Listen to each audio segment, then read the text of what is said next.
направиха големи мащабни изложби, независимо, че преди броени дни отмина голямата изложба на августийското на биеналето на визуалните изкуства.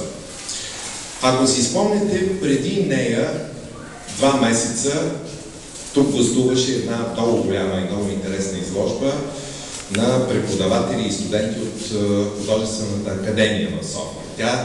Тогава обявих, че тя е нещо като въведение към августизкуството. Големия тътен, големите взривове на биеналето отминаха, но ето, че тази изложба аз пък я разглеждам като едно продължение на августизкуството, защото е много мащабна, много сериозна, много качествена.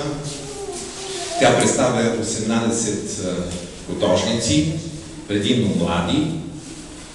Тази изложба е с Камен Симов, който е до мен. Той е куратор на изложбата, участник в нея и той е председател на секцията Дърворезба към Съюза на българските художници.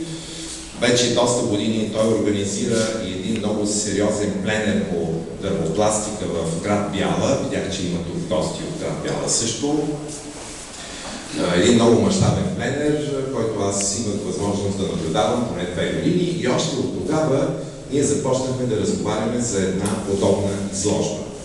В края на миналата година тази изложба вече беше определена, ситуирана във времето и те започнаха много сериозно да мислят, да се събират, да правят своите проекти.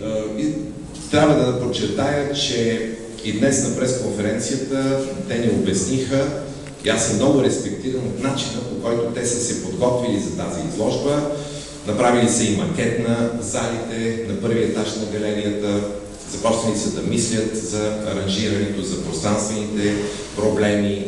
Те имат специална тема, за която и Камен Симов ще спомене, небесни пътища, Вия Понтика.